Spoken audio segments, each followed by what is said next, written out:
Good afternoon. Thank you for joining us for this reverent celebration of America's leaders, past and present. And now, Walt Disney World Resort proudly presents the Hall of Presidents.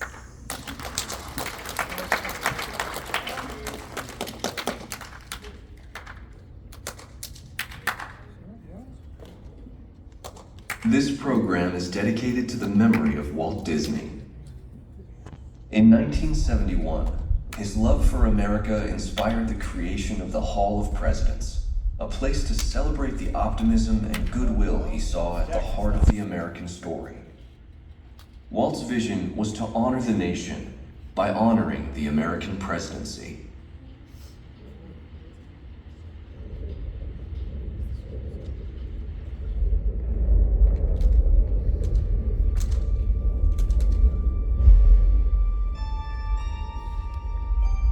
It is 1783, and the smoke is clearing in the wake of the Revolutionary War.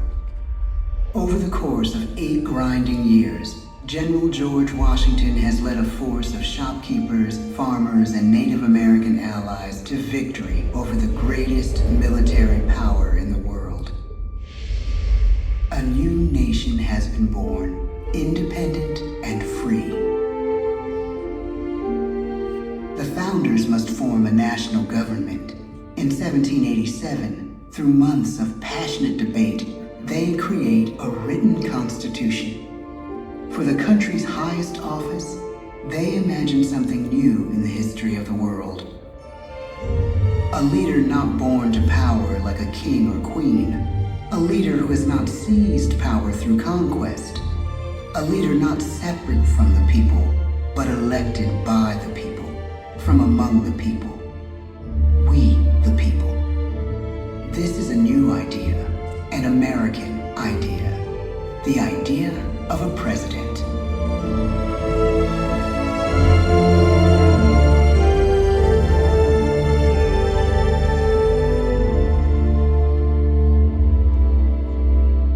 The people don't know exactly what a president will be, but there is little doubt who it will be. George Washington's stature and bearing have marked him as a leader. His integrity has made him a great one. Washington knows that many generals who have led successful revolutions make themselves dictators or kings. Instead, he steps down from power and retires to his home, Mount Vernon. The world takes note, and George Washington becomes the symbol of American ideals. In the first presidential election, it's Washington by a landslide. The only doubt seems to be his own. He writes, "Integrity and firmness is all I can promise. Integrity and firmness is exactly what we need."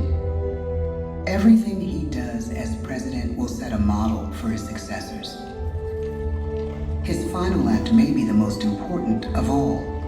After 2 terms, with no term limit in the Constitution, and amid overwhelming support to stay in office, he steps down once again and hands power back to the people. He wants us to speak, to elect a new president. During the early years of the Republic, we choose leaders as different as Thomas Jefferson, John Adams, and Andrew Jackson. Elections are often bitter. Each president stands at that fiery intersection where personal character meets the challenges of the times. Some call the presidency a glorious burden. Jefferson calls it a splendid misery. We, the people, must choose well. We elect 15 presidents before the course of history brings us to the edge of a crisis like no other. A nation born of freedom still permits slavery. As the country pushes west, will new states be slave or free? The question produces bitter conflict. The issue rocks the election of 1860 and brings Abraham Lincoln onto the national stage. The tall, lanky, some say uncouth candidate from Illinois is a master of words at a time when speeches are printed in full for people to read. A house divided against itself cannot stand, he has said. With Lincoln's election, the House does indeed divide. Civil War. 11 states secede from the Union. The war becomes a defining passage in the American story. The president's own inner strength and depth of character changed the course of history. Lincoln had come up the hard way on the American frontier, desperately poor, with less than a year of formal schooling. His early years were scarred by tragedy, the death of his mother, his sister, his first love. He struggles with depression, but never loses his determination to rise above it. He once said he's driven by a desire to leave the world a little better place for having lived in it. The war rages. Lincoln fights to preserve the Union and end slavery. Neither is a sure thing. At Gettysburg, Pennsylvania, 6 months after one of the bloodiest battles of the war, the president dedicates a cemetery to the thousands of soldiers who died there, in words we can never forget.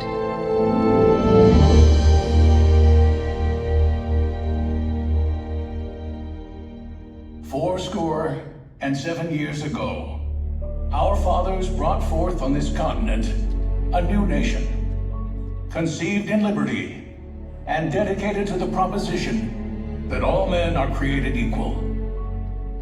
Now we are engaged in a great civil war, testing whether that nation or any nation, so conceived and so dedicated, can long endure. We are met on a great battlefield of that war. We have come to dedicate a portion of that field as a final resting place for those who here gave their lives, that that nation might live. It is altogether fitting and proper that we should do this. But in a larger sense, we cannot dedicate, we cannot consecrate, we cannot hallow this ground. The brave men, living and dead, who struggled here, have consecrated it far above our poor power to add or detract. The world will little note, nor long remember what we say here, but it can never forget what they did here. It is for us, the living, rather, to be dedicated here to the unfinished work which they who fought here have thus far so nobly advanced. It is rather for us to be here dedicated to the great task remaining before us, that from these honored dead we take increased devotion to that cause for which they gave the last full measure of devotion. That we here highly resolve that these dead shall not have died in vain, that this nation, under God, shall have a new birth of freedom, and the government of the people, by the people, for the people, shall not perish from the earth. The blood of over 500,000 Americans is spilled in this Civil War. President Lincoln's enduring hope is to give true meaning to the sacrifices of so many, to lead us to that new birth of freedom. With the end of the war and the end of slavery, a new birth truly begins. As we roll toward the 20th century, settlers roll west on wagon wheels and railroads connect the nation coast to coast. Millions of immigrants pour in from Europe and Asia. Population doubles. Our economy triples. Our standing among nations rises. We need presidents who can lead both at home and abroad. At the same time, a young Theodore Roosevelt is retreating from New York politics and personal tragedy. The death of his wife and his mother on the same day in the same house. In the Badlands of North Dakota, he rethinks his life and the life of his country. he returns stronger in body and spirit. His renewed energy is just what his country needs.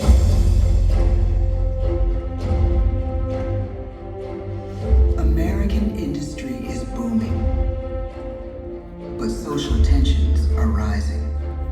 A progressive movement is bubbling up, pushing for change, and change is needed in the working and living conditions in cities. The gap widens between rich and poor. The demand for change grows stronger. Teddy Roosevelt is a knight on a crusade. He speaks with force and vitality in clear terms that make colorful headlines at a time when mass market newspapers have become the new media. To define his foreign policy, he borrows a phrase from an African proverb: speak softly and carry a big stick. But his greatest accomplishments are made at home. He breaks up giant monopolies, protects workers' rights, and calls for a square deal for all Americans, rich and poor, capitalist and wage earner. And a square deal for every man and every woman in the United States. He calls on America to be as great as the natural grandeur of its lands.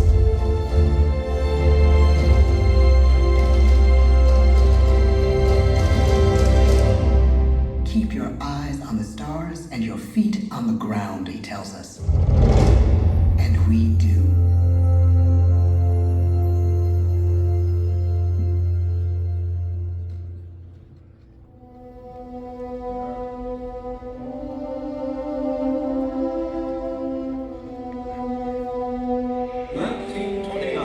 The bottom fell out of the market. 12 million unemployed.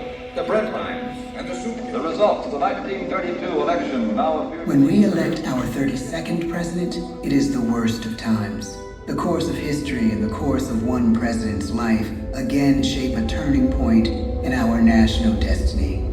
Franklin D. Roosevelt, paralyzed by polio, knows how to restore the faith of a people paralyzed by the Great Depression. I believe in practical explanation and in practical policy.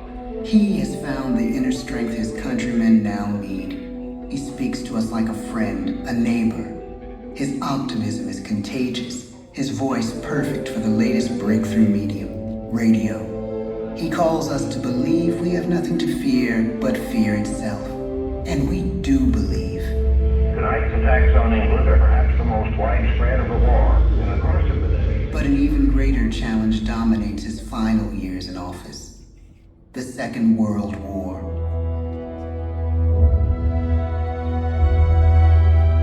We must be the great arsenal of democracy. This is an emergency as serious as war itself. We stun the world with our production. When bombs fall on U.S. troops in Pearl Harbor, he calls us to fight on the war front and sacrifice on the home front.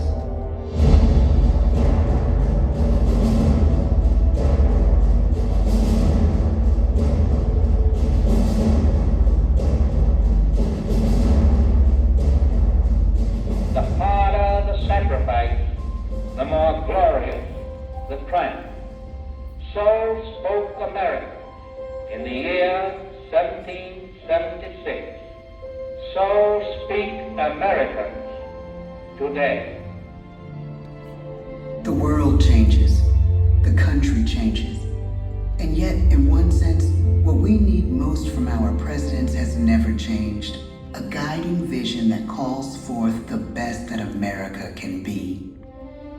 Will outer space be developed for the benefit of all mankind? Or will it become another focus for the arms race? The choice is urgent, and it is ours to make. Ask not what your country can do for you. Ask what you can do for your country. But really, it's all of us who must overcome the crippling legacy of bigotry and injustice. And we shall overcome. One of the agreements that President Sadat and Prime Minister Begin are signing tonight is entitled A Framework for Peace in the Middle East. Mr. Gorbachev, tear down this wall. You have lost too much, but you have certainly not lost America. I can hear you. The rest of the world hears you.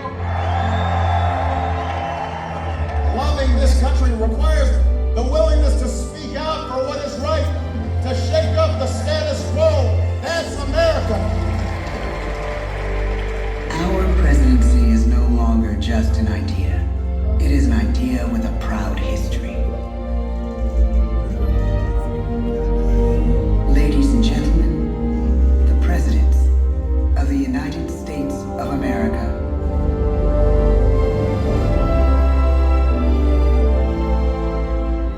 George Washington, John Adams, Thomas Jefferson, James Madison, James Monroe, John Quincy Adams,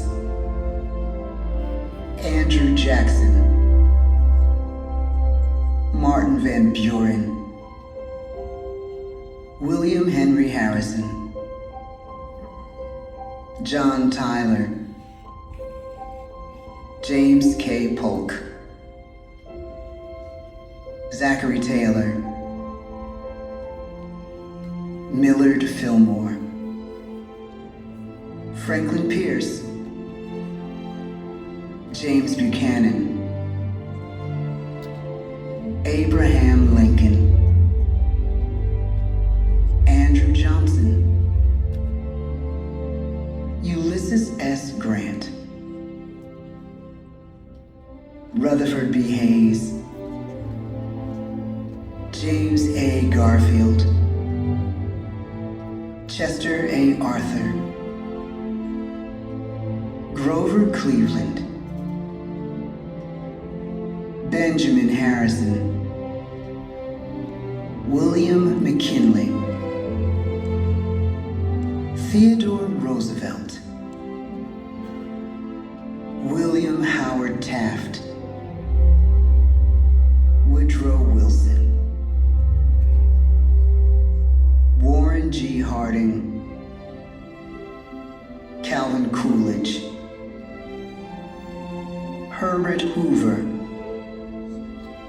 Franklin D. Roosevelt, Harry S. Truman, Dwight D. Eisenhower, John F. Kennedy, Lyndon B. Johnson, Richard M. Nixon, Gerald R. Ford, Jimmy Carter, Ronald Reagan,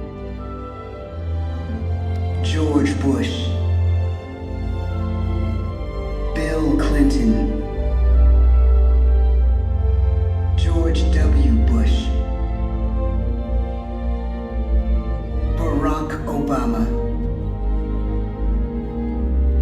Donald Trump.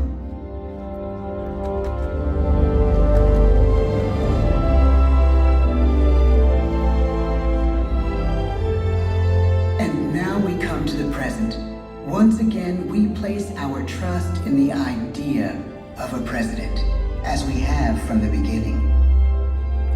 My fellow citizens, no event could have filled me with greater anxieties than that notification on the 14th day of April, 1789, that you had selected me to lead our nation.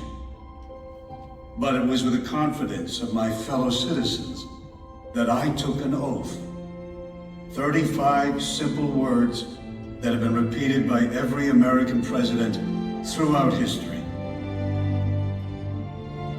I, Joseph Robinette Biden Jr., do solemnly swear that I will faithfully execute the office of President of the United States and I will, to the best of my ability, preserve, protect, and defend the Constitution of the United States. So help me God. The presidency of the United States is a role unique in the world, an office entrusted to each president by us, we the people. Therein lies the genius of that new idea, now over 200 years old. A new idea our presidents have turned into a great American idea again and again.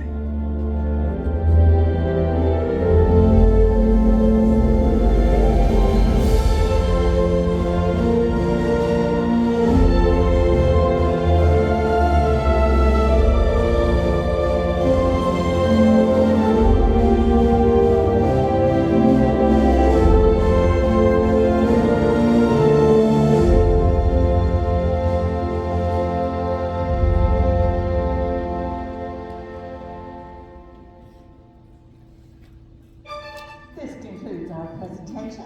At this time, please gather your personal belongings and exit through the open doors to your right. Again,